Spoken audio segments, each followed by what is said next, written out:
Et bonjour à tous. Bonjour à tous. On va attendre une petite seconde que ça se connecte. Voilà.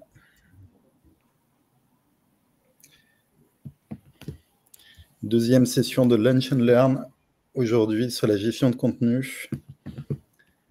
Donc pour toutes les personnes qui regardent la session en rediffusée, donc aujourd'hui on va parler de gestion des contenus dans Marketing Cloud. Et on va débuter dans une petite minute.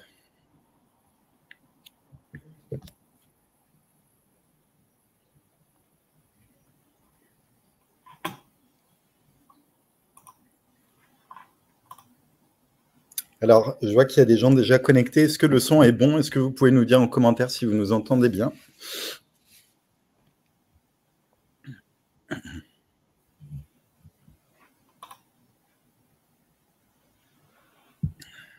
On va avoir les premiers feedbacks.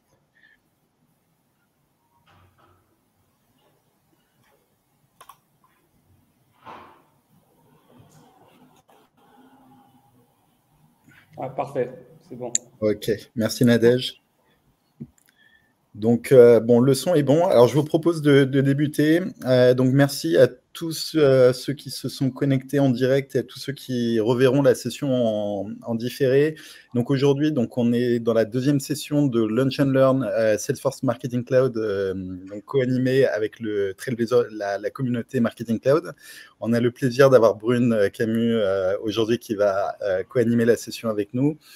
Donc, l'objectif des Lunch and Learn, c'est d'apprendre Marketing Cloud dans un format agréable autour des différentes thématiques. Donc, la semaine dernière, on a abordé la gestion des données dans Marketing Cloud. Aujourd'hui, donc, la session est dédiée à la gestion des contenus et de la personnalisation pour vous permettre de bien gérer vos contenus, organiser vos contenus, personnaliser vos emails, vos landing pages dans Marketing Cloud. Et donc, on va débuter tout de suite avec Brune et Akram. Alors, juste pour toute la communauté, n'hésitez pas, comme d'habitude, à nous poser vos questions directement. On verra si on doit interrompre pendant la démo pour y répondre. Et aussi à nous soumettre vos problématiques les plus récurrentes et les plus, on va dire, vos challenges. Comme ça, ce que je vous propose, c'est qu'on rentre directement sur la plateforme. Le premier sujet, c'est donc la structure de la bibliothèque. Donc ici, on a une session fictive SFMC et on va vous montrer comment elle est structurée. Donc il y a dans Content Builder, du coup, comme vous le savez, il y a plusieurs moyens d'accéder à Content Builder, dans l'email studio via Content.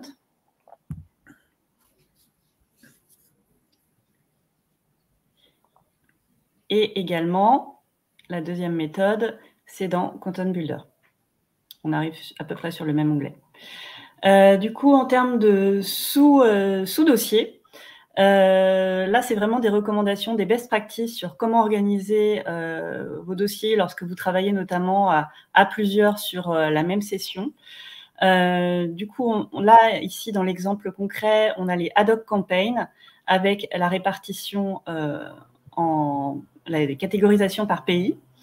Et en sous-catégorie, on a les communications B2B et les communications B2C. Et encore en sous-catégorie, on a l'année et l'équateur. Une idée pour les marques qui font de l'e-commerce, c'est de créer un dossier avec le cycle de vie du client. Du coup, ici, on a la première catégorie qui est l'awareness, puis l'acquisition, l'onboarding, l'engagement et comment retenir ses clients. Ici, on a tous les assets. Donc, ça peut être les images, les logos, les catégories de produits, également les blocs templates et les emails templates. On en reparlera après, dans la deuxième partie. Également pour l'e-commerce, tout ce qui est en lien avec les phases d'achat, donc tout ce qui est cartes, etc. Et ce qui est important aussi, c'est de créer un dossier test qui vous permet, évidemment, comme son nom l'indique, de catégoriser, de regrouper tous les tests que vous faites. Ouais, donc effectivement, donc pour compléter, donc c'est hyper important dans Content Builder d'avoir une bonne hygiène d'organisation de vos dossiers, puisque souvent ce qu'on voit, c'est qu'on a des tests en prod, on est sur de la prod, on a des fichiers de tests, donc des emails de tests, des templates de tests qui sont mélangés avec les autres fichiers. C'est un petit peu le bazar. On n'arrive pas bien à s'organiser entre effectivement, comme Brune vient de le montrer, les contenus donc qui sont relatifs au cycle de vie client, donc à tout ce qui est journée automatisée versus les campagnes ad hoc. Les campagnes ad hoc, donc tout est mélangé et pas forcément organisé par plage horaire.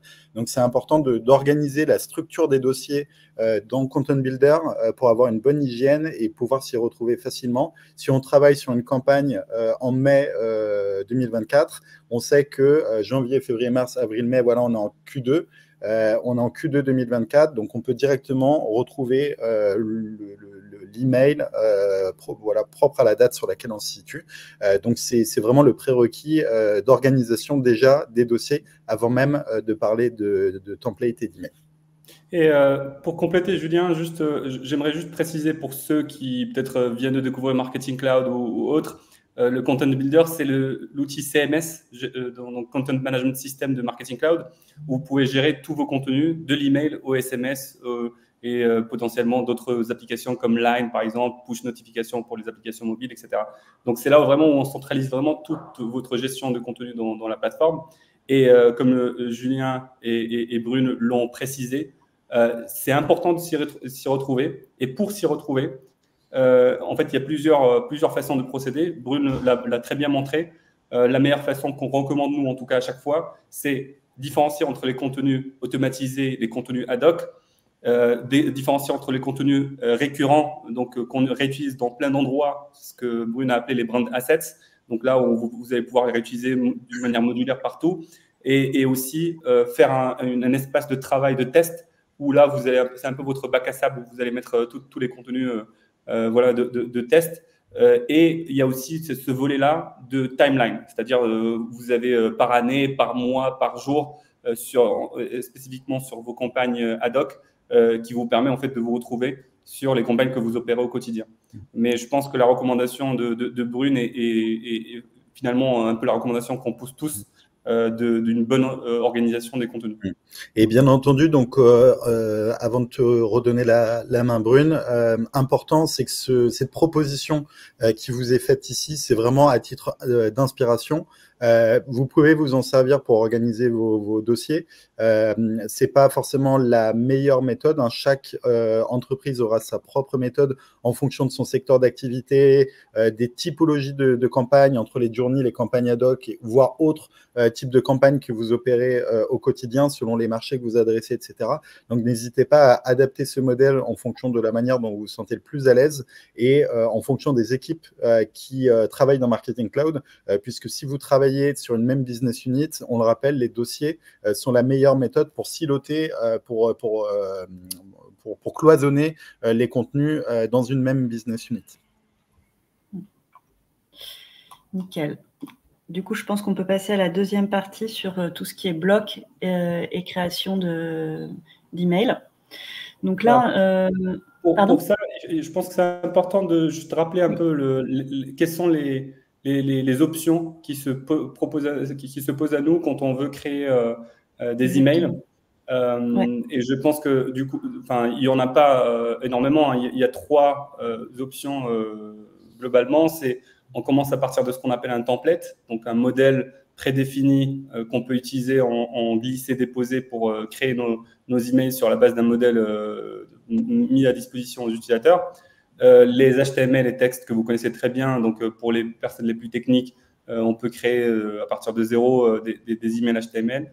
Et on peut aussi, bien sûr, créer à partir d'emails existants, que ce soit à partir de modèles HTML ou de modèles de templates. La recommandation, et je pense que c'est ce que Brune, tu vas montrer dans le cadre de la démo, la recommandation, c'est une approche plutôt template. Et c'est ça ce qu'on va voir pendant la démo aussi. Nickel. Donc là, on va partir dans la catégorie Email Campaign. Et on va du coup créer un email.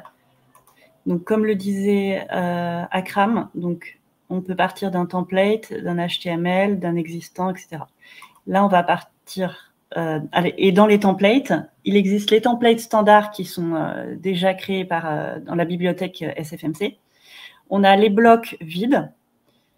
On a certains qui sont déjà avec chartés, en fait. Et là, on va repartir, par exemple, d'un template qu'on a créé. Donc, on le sélectionne, on le nomme.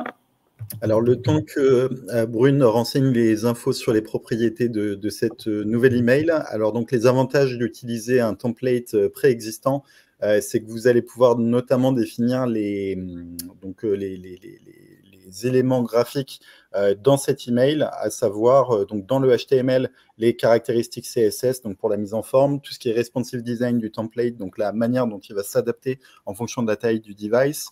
Vous pouvez aussi figer dans le template, et je pense que Brune le mentionnera, des éléments qui sont déjà présents dans le template au moment où vous créez votre email, ce qui vous fait gagner du temps, par exemple, pour ne pas avoir à intégrer certains éléments tels que le header et le footer, par exemple. Est-ce que, juste pour compléter ce que tu as dit, Julien, ce que tu dis, c'est super intéressant aussi dans une organisation un peu globale, avec plusieurs équipes un peu partout dans le monde, ou plusieurs marques, plusieurs filiales, où en fait, on pourrait avoir des environnements séparés, mais ça n'empêche pas d'utiliser des guidelines au niveau groupe pour avoir des templates qui sont figés, comme tu disais, Julien, et derrière les partager avec des éléments qu'on peut modifier dans le template. Et c'est ce que Brune aussi, tu vas nous montrer, je pense, dans la démo. Ouais. Exactement. Donc là, on est reparti d'un template où on a déjà le header, la bannière, le lien miroir, évidemment très important, la perso, et des blocs qu'on peut modifier, et le footer et les réseaux sociaux qui sont déjà indiqués. Et donc là, l'idée, c'est tout simplement après de pouvoir insérer des images qu'on retrouve bien rangées dans notre bibliothèque de contenu. Ici, donc par exemple, image, je vais chercher celle-là, hop.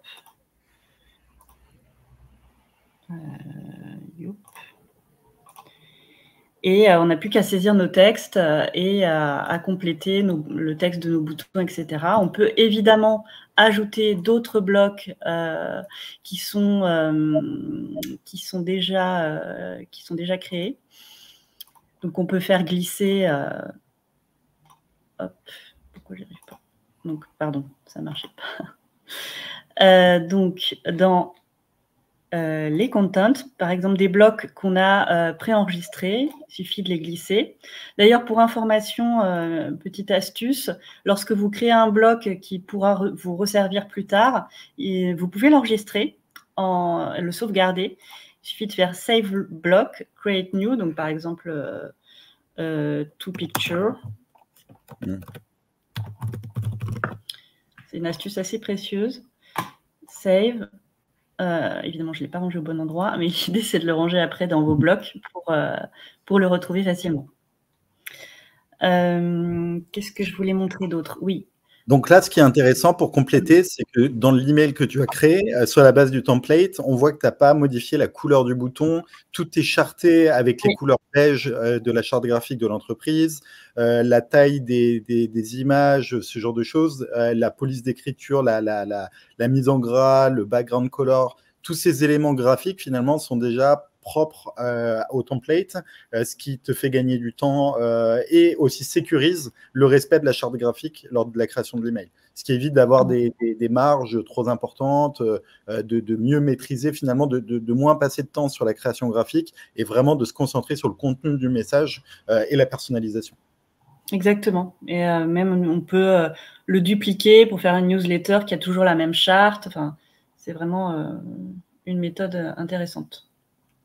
Juste pour compléter aussi, Brune, sur ce point template, l'avantage aussi que les templates peuvent vous procurer, c'est s'ils sont bien mis en place avec la bonne approche, si demain votre charte graphique évolue, et par exemple vous avez un nouveau logo, vous avez un nouveau footer, des nouvelles guidelines, en fait, il se peut que vous puissiez uniquement modifier dans un seul endroit, dans le template, pour répercuter finalement les modifications sur tous les contenus que vous avez déjà publiés par le passé.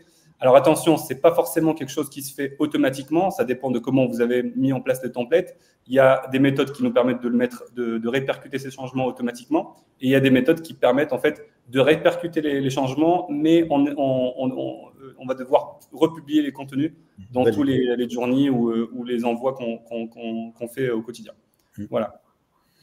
Donc, pour reprendre un petit peu donc les étapes du coup de création d'un email, il y a des étapes clés donc qui sont la création du template que vous avez sur la gauche ici. Donc un template va contenir notamment la structure de l'email. Alors à minima, vous pouvez par exemple avoir un header, juste un bloc de contenu et le footer, ce qui vous permettra au niveau du body, donc dans le centre du mail, d'intégrer toute une structure par la suite de ce qu'on appelle des layouts, donc un nouveau squelette, donc avec des blocs de contenu que vous pourrez intégrer en cliquer-glisser directement lors de la création de l'email. Donc toujours dans ce template, donc vous avez la structure, vous avez la charte graphique, donc avec ce qu'on a les CSS, hein, vous savez, c'est ce code qui vous permet de définir les couleurs, les marges, etc. Donc tout l'aspect visuel finalement de votre email par la suite. Vous allez aussi avoir des éléments le tag, le code qui vous permet de traquer les ouvertures et donc tout ce qui va être comportemental sur l'ouverture, les clics dans votre email. Donc ça, c'est un petit code à intégrer aussi dans votre template. Voilà, vous allez avoir un certain nombre d'éléments qui vont vous permettre déjà d'établir le format et l'efficacité. Lorsqu'on parle aussi de responsive design, ça se passe au niveau du template à la base. Et donc ici, on a donc les blocs de contenu, ce qu'on va voir maintenant ou ce qu'on a déjà vu dans l'email. Et les deux ensemble vont nous permettre de créer l'email, à savoir voilà, le template plus les contenus qu'on va intégrer dedans pour finaliser la création de l'email et donc tester aussi après la personnalisation. Tout à fait. Ce que je voulais montrer aussi, c'est en termes de... nous, chez Sanofi, on appelle ça, quand on crée nous-mêmes les emails à partir de zéro, le mode do it yourself en fait. Et je voulais vous montrer comment créer aussi une cloud page qui est liée à l'email, pour vous montrer concrètement ce que ça donne et l'objectif. Pardon. Youp. Alors, juste une cloud page pour ceux qui ne sont pas familiers, c'est en fait c'est la page d'atterrissage, la landing page que vous pouvez avoir dans un email qui vous permet en fait finalement de rediriger le client vers un contenu que vous allez créer aussi et qui va peut-être vivre en parallèle de votre site web ou d'autres supports digitaux que vous avez en interne. Donc, les résultats finaux et l'objectif, c'est que quand la personne qui reçoit l'email clique sur le lien, elle puisse accéder imaginons là, en tout cas, c'est une landing page. Et l'idée, c'est que quand elle clique aussi, elle puisse accéder à un lien. Du coup, pour vous montrer concrètement comment est-ce qu'on fait, c'est dans Web Studio, Cloud Page.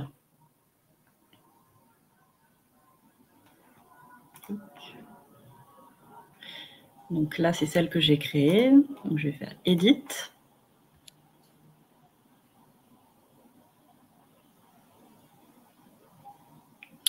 Et donc là, en fait, c'est un peu comme la page de création de blocs. Et ce que j'ai fait concrètement ici, c'est que j'ai inséré une image. Alors là, vous pouvez vous amuser, vous pouvez créer des smart captures, vous pouvez créer des pages de remerciements. Par exemple, quand quelqu'un clique sur un call to action et demande à recevoir un second email, bien confirmer que la personne recevra un email dans un second temps. Et donc, après, il suffit de copier ce lien ici dans le corps de votre email sur la partie que vous souhaitez, l'image ou le bouton ou autre sur lequel vous souhaitez que le lien soit fixé. Et il vous suffit ici d'ajouter le lien dans Secure Website. Voilà, ça c'était quelque chose que je voulais montrer. On a une question de Julien, si tu veux, pour faire la transition avec le prochain sujet. Avez-vous une recommandation pour déployer un contenu d'une BU de pré-prod vers une BU de prod, plutôt partage de contenu ou utilisation du package manager ou autre solution?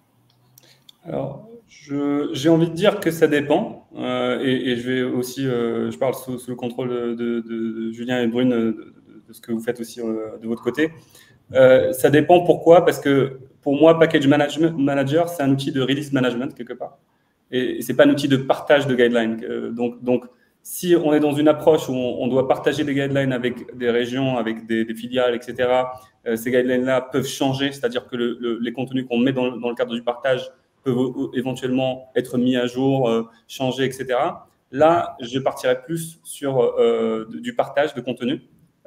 Si on est dans une approche de release management, c'est-à-dire on a un contenu qu'on a déjà testé, prouvé, validé dans un environnement de test, et que derrière, on veut juste dupliquer. Attention, c'est pas partager, c'est dupliquer ce contenu-là pour dire c'est bon, c'est en production, et donc maintenant on peut le mettre dans l'environnement de production pour qu'il soit utilisé. À ce moment-là, Package Manager, c'est clairement une option qu'on peut utiliser.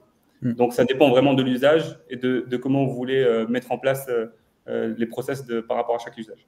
Oui, tout à fait. Alors, pour compléter, effectivement, il faut bien prendre en compte aussi la gouvernance qui est mise en place. Typiquement, si vous travaillez au niveau du HQ d'un groupe qui travaille avec des pays ou des marques et que vous voulez, par exemple, définir une gouvernance de contenu et donc partager de manière ouverte des mises à jour de blogs, de templates, etc.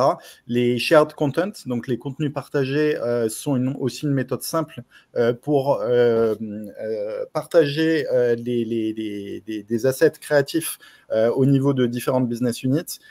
Donc, c'est la méthode un peu native qui vous permet de définir une gouvernance un peu top-down ou horizontale entre les BU pour vous permettre de déployer aussi des templates, des blocs, voilà, toute une logique créative autour des business units. Merci. Brune, je ne sais pas si de ton côté, tu as des retours d'expérience, parce que je sais que vous travaillez peut-être avec plusieurs marques peut-être ou plusieurs filiales, plusieurs régions. Oui, on a tout à fait des contenus qui sont partagés. Notamment des templates qui ont été créés par le Global et des templates avec plein de possibilités de créa en termes de blocs déjà pré-chartés et qui permettent, en l'important dans le local, de les modifier et de s'en servir de base. Ouais. D'ailleurs, Brune, c'est une bonne remarque ce que tu dis, parce que souvent ce qui arrive, c'est qu'en termes de template, on ne souhaite pas justement laisser la main aux pays, par exemple dans le cadre de, alors peut-être pas de franchise, mais de pays où leur but c'est vraiment de respecter la charte du HQ, et donc on leur met la main sur des templates où ils peuvent pas modifier justement le template, ils peuvent uniquement créer des emails sur la base des templates existants, et la règle c'est que du coup ils n'ont pas accès au template, donc ils peuvent pas modifier le code de la source du mail, et donc ils n'ont pas la main dessus. Donc ça a ses avantages et ses inconvénients, bien sûr. Les avantages, c'est que du coup, on maîtrise la charte graphique et on évite d'avoir des divergences sur la charte et la manière dont les communications sortent à travers les différents pays. Et les inconvénients, c'est lorsqu'on a un pays qui est plus mature que les autres et qui doivent justement intégrer du code au niveau du template, ce genre de choses, du coup, ils n'ont pas la main dessus. Donc ça, faut vraiment il faut faire attention sur ces modèles de partage pour être sûr que le niveau de maturité soit aligné en fonction des besoins de chaque pays.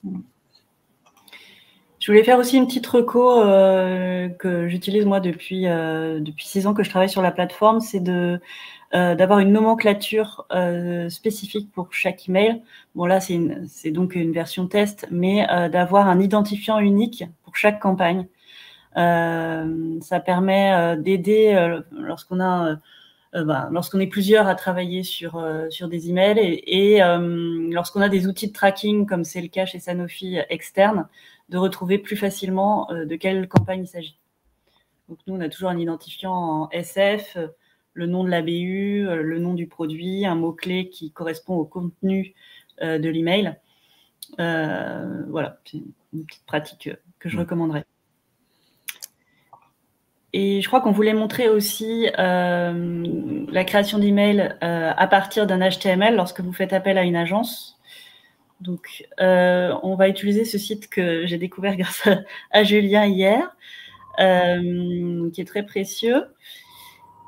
Donc, qui permet de regrouper des templates et d'avoir des inspirations lorsque on est justement à court d'inspiration. L'idée, c'est donc de copier le code.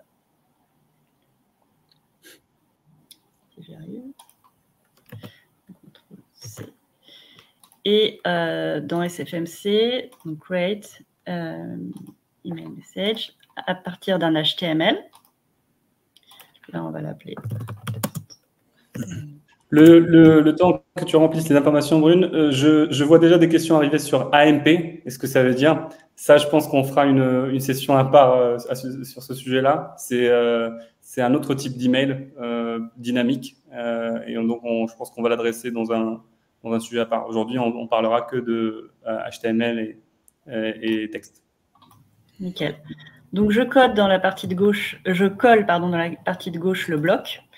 Et important pour pouvoir suivre les ouvertures, il faut ajouter un snippet qui est le snippet qui s'appelle track email opens. Et il est important de l'insérer après la balise body. Donc, je fais un petit CTRL F. Hop, il était là. Un petit CTRL F dans le code. Et il me suffit ici de retourner dans cette partie snippet et d'insérer le custom open counter.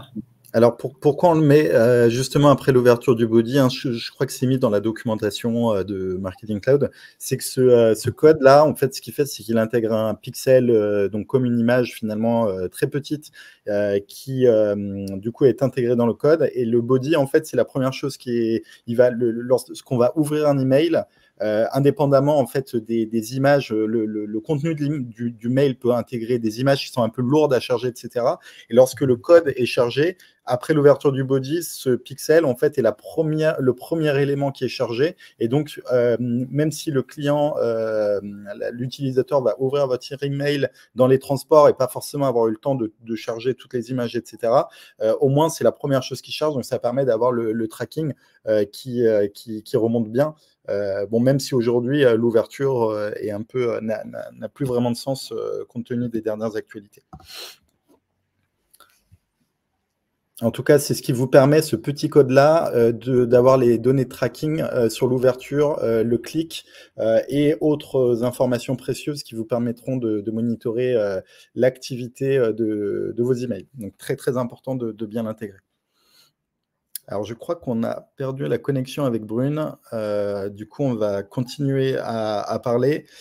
Donc, comme Brune était en train de le mentionner, donc il est possible de créer des emails entièrement sur la base d'un collet HTML, notamment si vous travaillez avec des agences externes.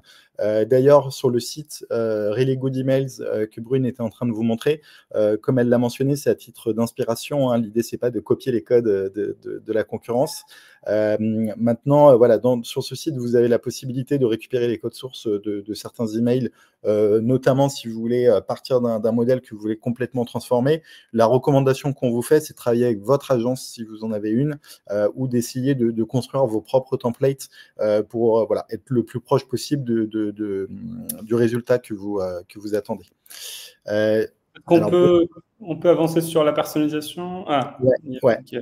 On avait effectivement, alors le temps que Brune se reconnecte, je crois qu'on avait une slide aussi, sur les méthodes de personnalisation. Alors, vas-y, Akram, si tu veux. Oui, alors sur les méthodes de personnalisation, je pense que la plupart d'entre vous les connaissent certainement.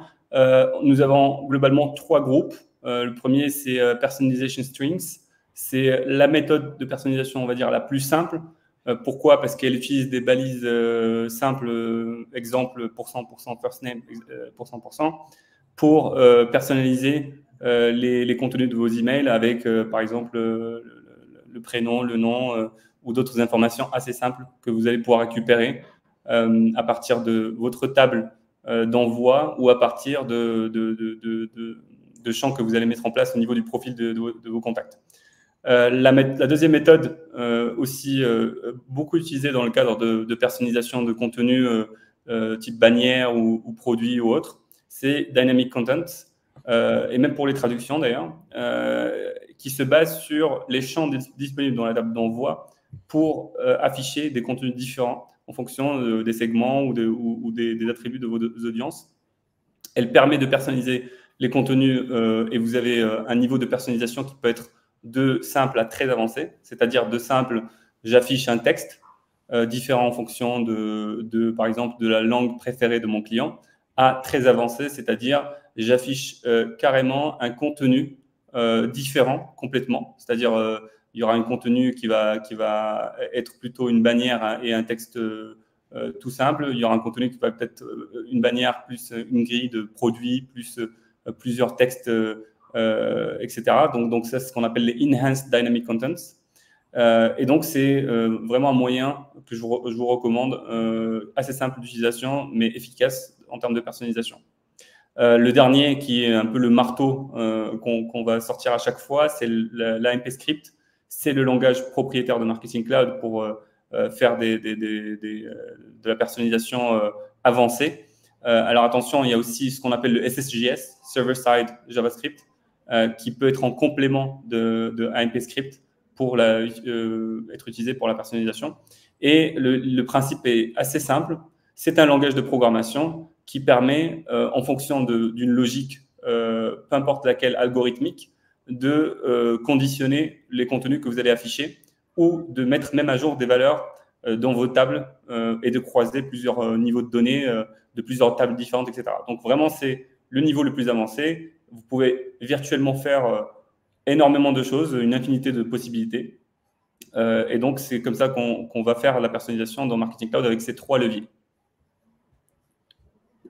Alors, je ne sais pas si Brune nous a rejoint. Ouais. Alors, je pense qu'elle a un problème de connexion. Bon, on va attendre un petit peu que l'image revienne. Alors, je vous propose je vais partager mon écran le temps qu'elle se reconnecte tranquillement. N'hésitez pas à poser vos questions si vous en avez sur que ce soit la personnalisation, la gestion des contenus, la gestion des templates, etc. Alors, on va faire... Ouais, n'hésitez pas à poser vos questions, donc c'est important que vous soyez à l'aise avec tout ça. Alors, on va refaire une petite synthèse de ce qu'on a vu.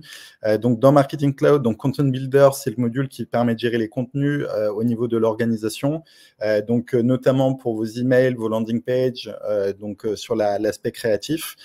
Vous allez pouvoir, depuis Content Builder, organiser pour une même business unit ou pour les fichiers partagés au sein de plusieurs business units, vos différents contenus.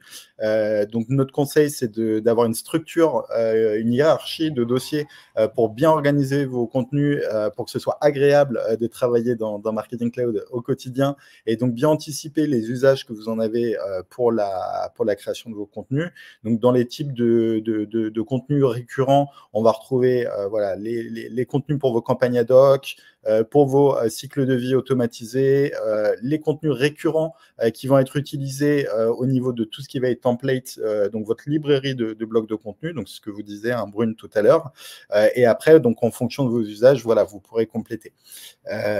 Alors, on a vu qu'il était possible donc de créer des templates donc par coller HTML ou depuis un template existant, que ces templates allaient intégrer un certain nombre d'éléments, notamment sur la mise en forme CSS, la structure de l'email par la suite et aussi le code de tracking qui se trouve au niveau du template.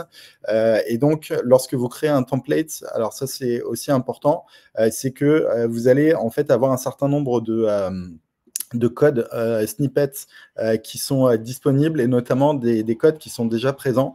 Il y en a un qu'on n'a pas vu qui est intéressant, qui est le Content Aria.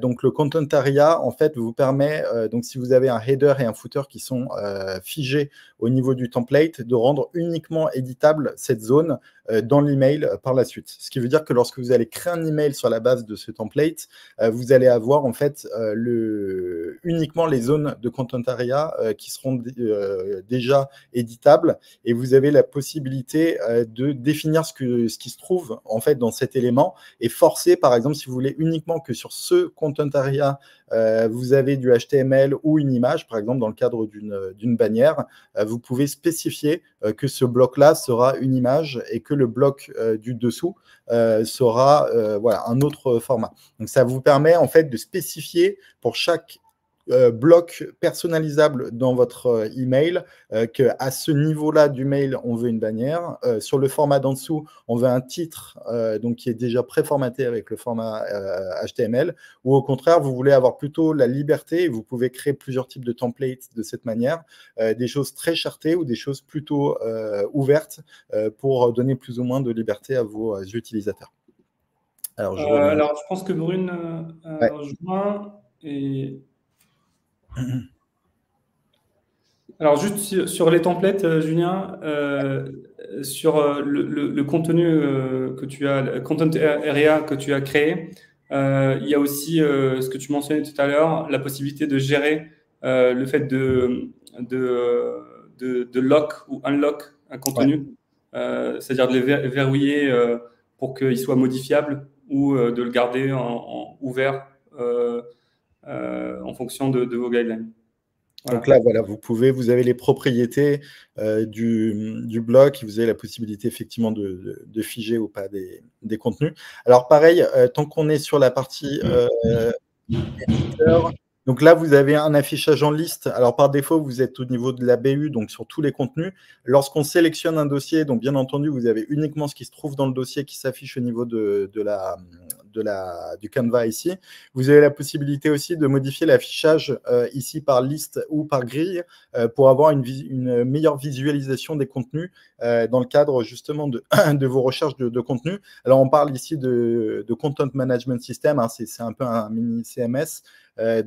Qui vous permet aussi de filtrer sur vos contenus. Alors ça, c'est quelque chose qui est pas souvent fait, mais qui mériterait de plus être travaillé. Vous avez la possibilité de filtrer sur des types de contenus. Donc, si vous cherchez par exemple un template, vous pouvez directement filtrer sur les templates, par exemple. Vous n'hésitez pas à ouvrir ici les listes déroulantes pour afficher plus de contenus. Et de la même façon, vous pouvez rajouter des tags sur vos contenus de sorte à pouvoir filtrer par la suite directement sur des tags. Donc, si vous travaillez sur des contenus spécifiques à votre programme de fidélité, vous pouvez très bien créer un tag loyalty que vous allez renseigner sur certains types de contenus de sorte à pouvoir ensuite filtrer sur un tag ou sur un owner directement depuis le filtre ici. Il y a un use case qui est intéressant en fait à explorer en utilisant ce système de tags. Typiquement, vous pouvez imaginer quand vous gérez vos newsletters, vos contenus et vos envois au quotidien, il y a toujours la problématique qui se pose sur les contenus qui sont disponibles pour être utilisés dans le cadre de telle ou telle campagne. Donc, on peut très bien imaginer que les équipes créatives vous mettent à disposition les contenus et les tags avec les bons tags par rapport aux bonnes campagnes et par rapport au fait qu'ils soient validés ou pas. Et donc, finalement, vous aurez juste à filtrer sur le tag du code campagne pour voir tous les assets qui sont disponibles pour utilisation et pouvoir jouer avec pour vos campagnes. Ouais. Alors, on n'a pas créé de tag, donc on ne peut pas en sélectionner ici. Hein. Les tags, hein, pour information, il faut les créer au niveau du setup, donc au niveau de l'admin, pour les déclarer et ensuite les renseigner au niveau des propriétés de votre email. Alors, je crois aussi qu'on ne peut plus supprimer des assets. Maintenant, ça passe en recycle bin hein, depuis une ou deux releases. Donc, on est sur une suppression par corbeille. Voilà. Alors, je vérifie juste si on a récupéré Brune. Tu nous entends, Brune? Non. Alors, du coup, sur l'agenda, donc on a vu. Est-ce que vous avez des questions? Alors, je vais juste arrêter une seconde le partage d'écran sans quitter, arrêter l'écran. Alors, on va répondre un petit peu aux questions le temps que de voir si on a récupéré le son avec Brune. Je ne vois pas les questions. Alors, je vais regarder aussi. Il n'y a pas de questions pour le moment. Je pense que le temps qu'on récupère Brune, peut-être que ça vaut le coup de montrer Dynamic Content, Julien, comme levier de personnalisation pour commencer, ou peut-être commencer par les Personalization Strings. Et Brune pourra nous montrer aussi la partie AMP Script. Parce que, ouais. Alors, du coup, je vais filtrer sur les emails. Je vais essayer de reprendre un email déjà existant, template newsletter. Bon, je vais essayer de reprendre quelque chose de facile.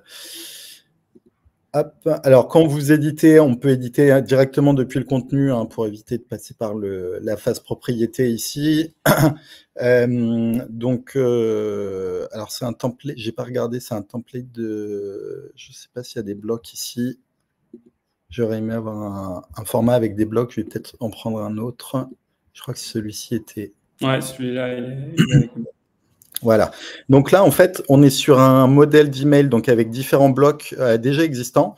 On voit que ici, vous avez un format avec des %, first name, %. Alors, comment ça fonctionne ici, donc, c'est des champs de fusion, qu'on appelle aussi des champs de personnalisation, qui sont en fait de LAMP script. LAMP script, c'est le langage propriétaire Marketing Cloud qui vous permet de faire de la personnalisation dans vos contenus en omnicanal, hein, que ce soit dans de l'email, sur des landing pages, dans du SMS, du push, etc. Donc, l'objectif ici, c'est de jouer sur la data de vos clients pour améliorer leur expérience et notamment voilà, mieux les engager et faire en sorte de créer du lien entre vos clients et votre marque. Puisque voilà, un email qui est le même pour tout le monde a moins de sens. Donc, on va essayer de personnaliser en intégrant par exemple son prénom. De manière plus avancée, vous pouvez aussi afficher le nombre de points qu'il a sur son crédit feed, par exemple. Vous pouvez personnaliser aussi des images en fonction de ses préférences, etc. Donc voilà, il faut vraiment partir alors il faut y aller par étapes. Hein. Et donc sur le premier niveau de personnalisation ici, vous voyez qu'on a intégré un %, le nom du champ qui s'appelle ici first name et %. Alors, il faut savoir que les champs de fusion, c'est facile et vous pouvez en fait les intégrer facilement depuis l'interface, donc depuis l'éditeur. Voilà. Ici, quand vous passez en HTML, vous voyez que vous pouvez directement rajouter, alors on peut, voilà, ici, là, vous avez des attributs que vous pouvez compléter, sinon vous pouvez choisir directement depuis une nouvelle source de données. Donc ici, si on a déjà fait notre segmentation dans le cadre d'une... je vais aller chercher, je crois que c'est, voilà. Imaginons qu'on ait fait une segmentation et qu'on a une table qui va être la table d'envoi de notre email, ou alors on veut shooter sur toute la base des abonnés à la newsletter ici. On va sélectionner cette source de données et on va pouvoir récupérer les attributs qui sont présents sur la table à laquelle on va envoyer l'email. Donc ici, on va envoyer l'email à la table qui s'appelle All Subscribers. Donc on va pouvoir personnaliser en récupérant des champs, des attributs qui sont présents dans cette table. Ici, on a un champ qui s'appelle First Name et je peux cliquer directement sur ce champ et vous voyez que le champ de fusion s'intègre directement dans mon email et vous pouvez donc avant et après écrire votre texte bonjour First Name, virgule, donc voilà, sans garder juste la structure du %, avec le nom du champ. Et après, donc, vous allez pouvoir comme ça intégrer des valeurs. Alors, vous pourrez, de version simple, intégrer les champs qui sont sur votre table d'envoi. Si vous devez intégrer des champs qui sont sur d'autres tables, ce sera aussi de LAMP script, mais de manière un peu plus avancée sur le code. Il y a d'autres fonctions qui vous permettent de récupérer des informations sur d'autres tables que la table d'envoi.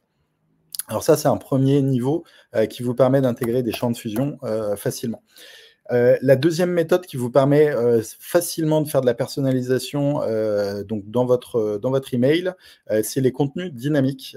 Donc vous voyez ici au niveau des différents blocs que vous pouvez intégrer dans votre email, vous avez des blocs classiques basiques de type, je veux rajouter un bouton, je veux rajouter un code HTML, une image, du texte. Freeform, c'est le format qui vous permet la plus grande liberté en termes de contenu, puisqu'il intègre à la fois un éditeur rich text avec du contenu texte, on peut switcher en HTML, etc.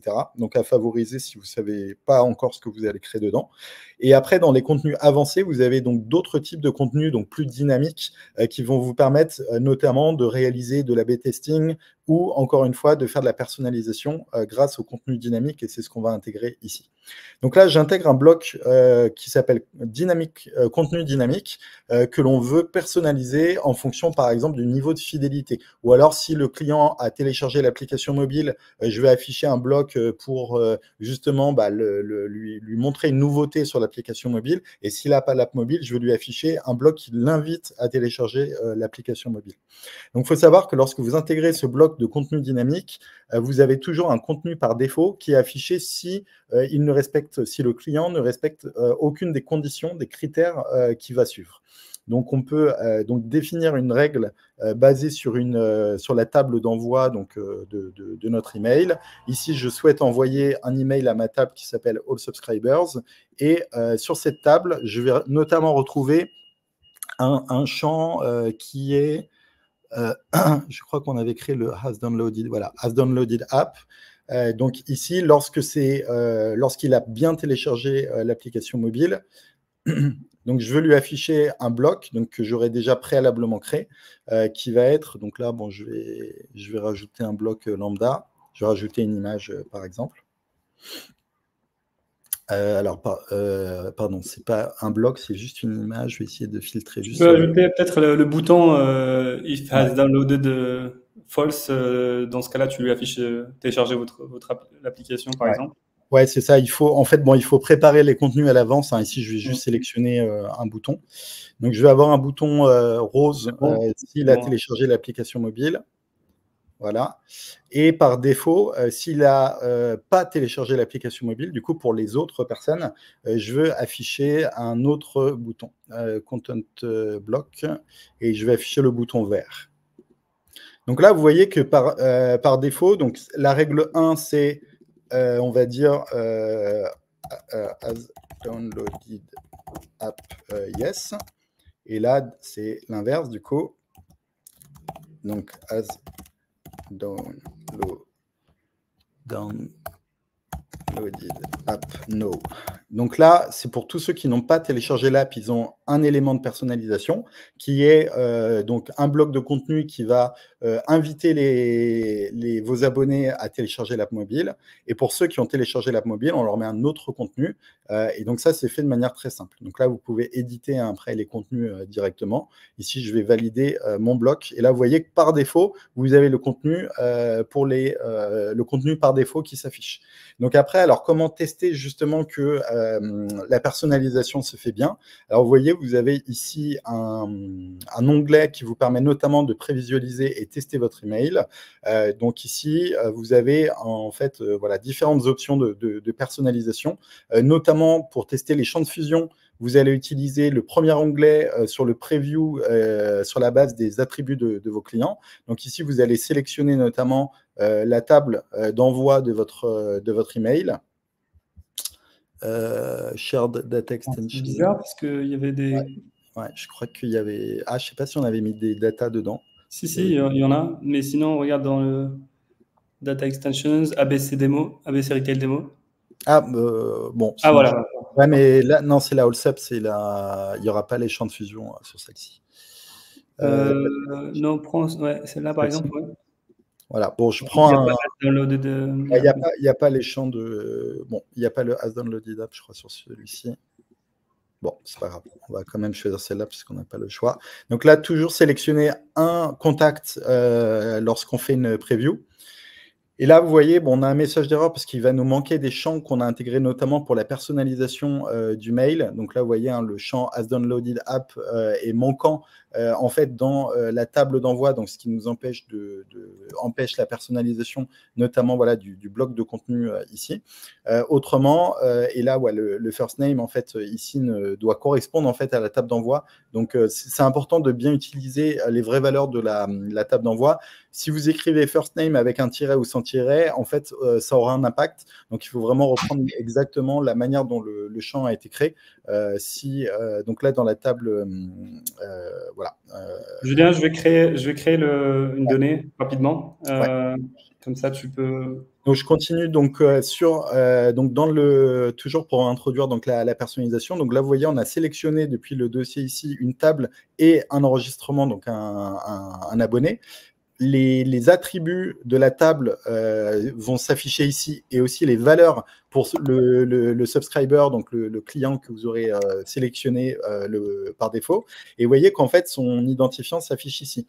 Et si vous utilisez les flèches donc à droite et à gauche, vous pouvez naviguer entre le user A, B, C, D. Et donc, vous pouvez voir la manière dont l'email va se personnaliser en fonction de chaque client. Donc là, le prénom va se personnaliser, ici Noé, etc. C'est bon, Julien, tu peux tester. Alors, c'est sur la table Subscriber. OK.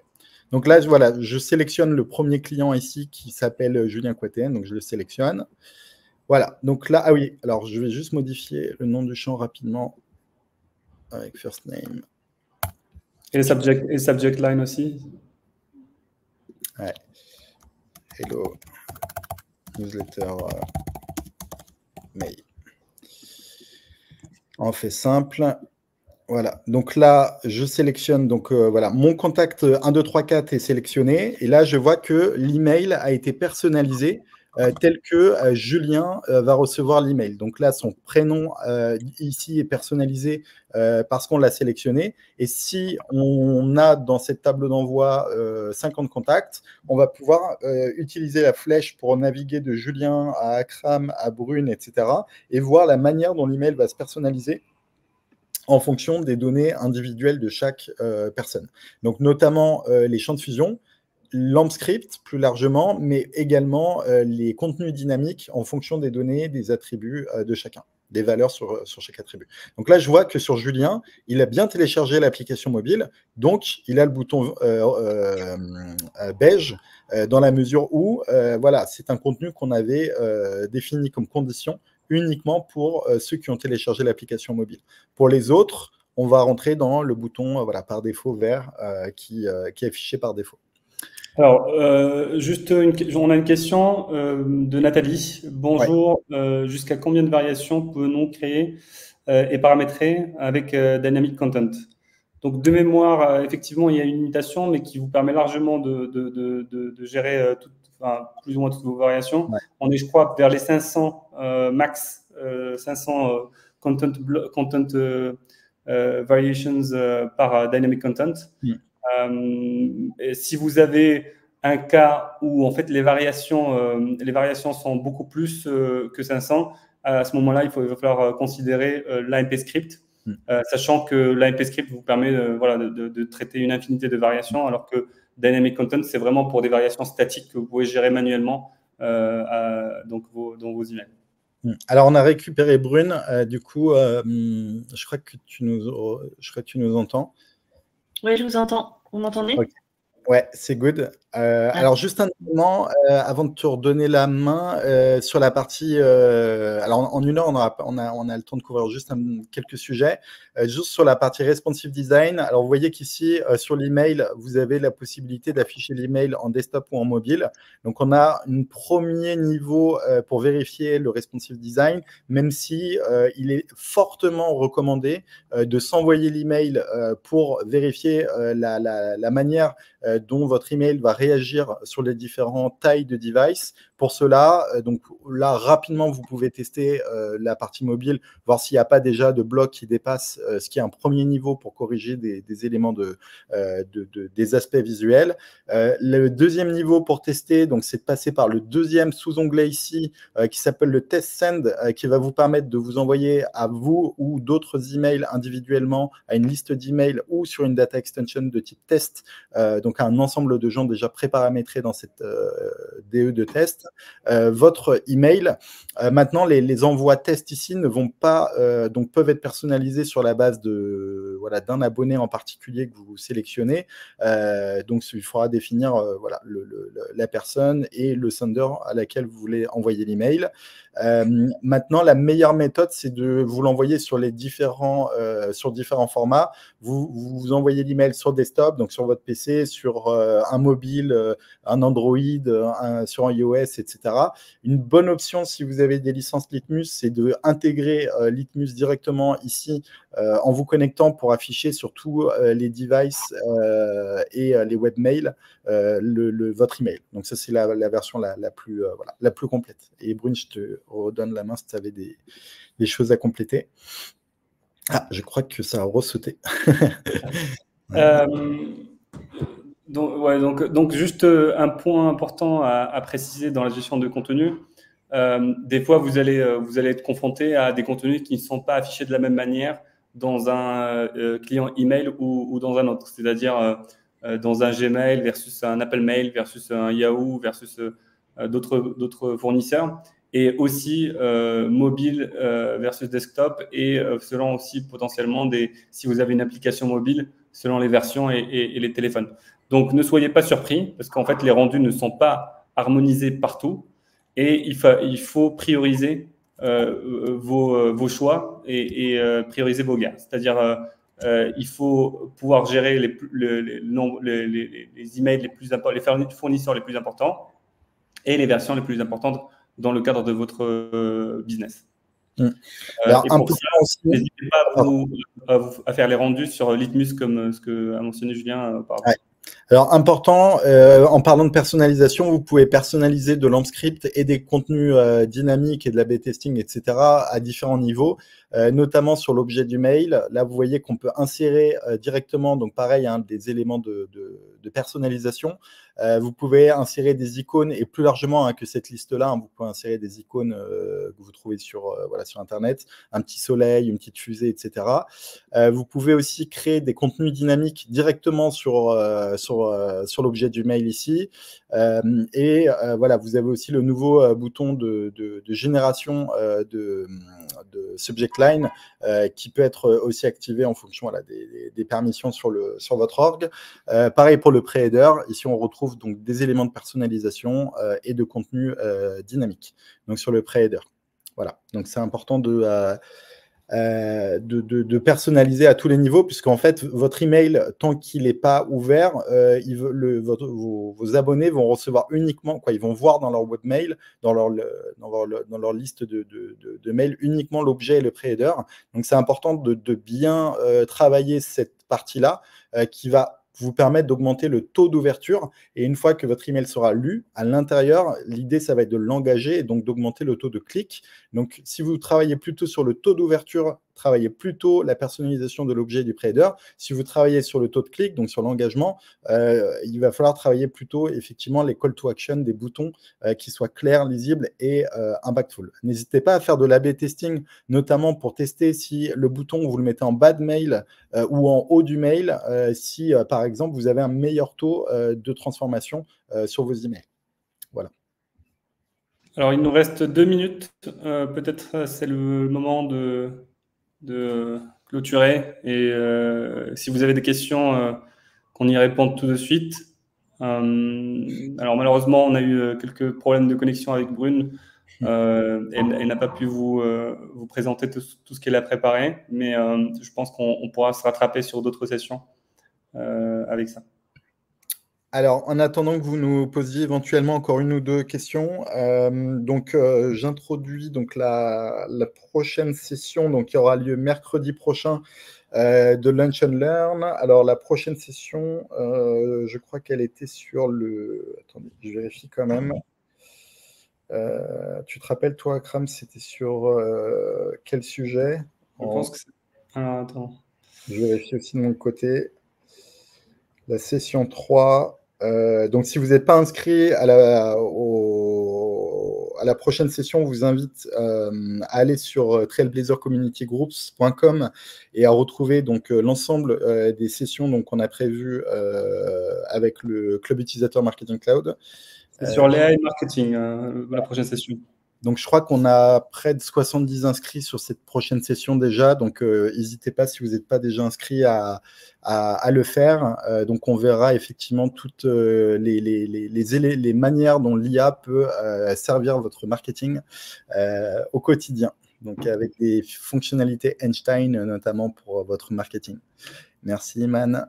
Et donc, on vous remercie de vous être connecté aujourd'hui. La session est disponible sur la page de l'événement sur LinkedIn pour tous ceux qui voudraient la partager à leurs collègues. Merci à tous. Merci à vous et merci pour votre fidélité. À très bientôt, à la semaine prochaine.